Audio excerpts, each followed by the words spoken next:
So I contested both in the Parliament seat of Batakawan and the State Assembly seat of Parai. So I won both the seats, and then of course Pakatan Rakyat won the majority of the seats, and then we formed the government in 2008 after the March 8 elections.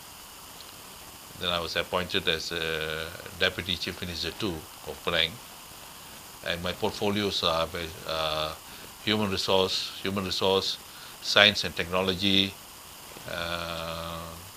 economic planning. I took over the chairmanship of the Hindu Endowment Board in 2010, and before that it was Y.B. Dhanasekharan chairman. Then I took over the board in 2010. Now I think this board is in Malaysia. There's only one state that is a Hindu Endowment Board, that is Penang.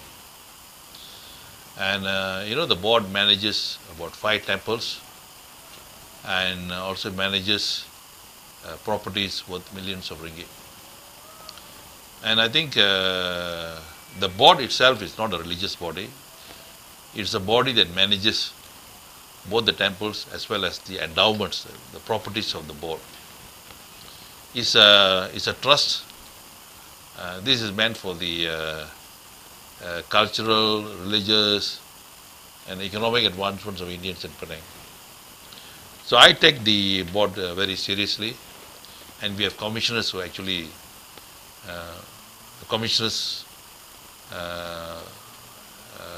board consists of commissioners, and we run the board, and we also full-time staff. Now today, when I took over the board in 2007, the monthly income from the properties from rentals was only about 3,000 ringgit. Today, the monthly income for the board is 40,000 ringgit. So there has been a big jump. What we have done is we have well identified properties, we have revalued properties, we have fixed new rental charges and so on. So this money is coming into the board.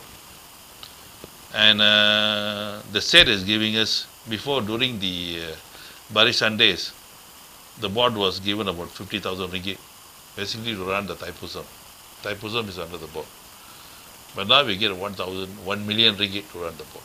And we have acquired properties, and we have acquired a new building and a land in Penang. And also a few temple lands have come under us. Of course, there was a recent controversy as a result of a report in FMT that I was a stumbling block for the details. I think I've given. I think I won't mention the details. That Professor Ramasamy is a stumbling block, that I am standing in the way of temple getting the land free of charge from the state. Now, there is no basis for that at all. I don't think I am a stumbling block to anything. My purpose is basically to make sure that the board is relevant to the Hindus in Penang. And I don't get paid a single cent as the chairman of the board. In fact, I have to shoulder so much responsibilities as the chairman of the board. Now, what happened in that case is basically that the temple which is located in Batu Uban, they came to see me. They said that they had to pay over 200,000 ringgit in land premium, and their argument was, why should we pay land premium when we were actually asked to move to this particular place? But then I thought it made some sense. Then I inquired. I found out that this decision was made not during our time, during the Barisan time. In fact, they should have taken up this during the Barisan days, which I think they did not. And they applied to the state for a waiver of this 200 over 1,000 ringgit. The state rejected the waiver. So, and then they appealed. So they came to see me. I said, we have a land committee. The land committee decides, and then ultimately the main party, the main is EXCO that actually decides. Actually, it goes to the land committee, and the land committee chairman is our Chief Minister Lim Guan Eng. And I told them like this. Now, since if you don't succeed in waiving this $200,000, I suggest, why don't you come under the board? Once you come under the board, then the board will apply for the land. And normally, because it's a state body, they don't charge us premium. It was just a suggestion. The next moment, the report, the FMT, that I was abusing my power, and that I was a stumbling block. And this is the reason why I felt, and this actually created a lot of problems for me.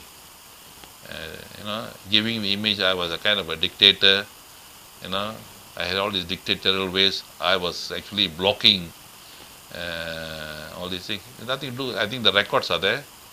The land office gave me the chronology, and I've sent the chronology to FMT recently. The details are there. So I think subsequently, I think FMT came to see me, and they knew that they had no case against me, and then we had an amicable settlement. So that has put a stop to the whole thing. No? The other areas that I also focus on, especially relating to the problems of the Indian community in Penang. And so we deal with the numerous issues, issues of temple land, land for Tamil schools, funds for Tamil schools, job opportunities for Indians, business opportunities for Indians. But of course, DAP is not a racial party. It's a multiracial party. But then, we also look at, although predominantly many Indians come because they think I'm an Indian, but we also look into the problems of other communities as well. So I think, so this is how I got into politics. I thought I would retire and, to write some books. Or I thought I would go into consulting on peace processes, because I was a consultant on peace issues even while I was in Singapore. Then I thought I would go into this area after I left, if I leave Singapore. But then I think things turned out to be that was not my destiny. So I'm here in Penang. So we have won the second term now, and we have to meet the we have to address the expectations of the Rakyat in Penang.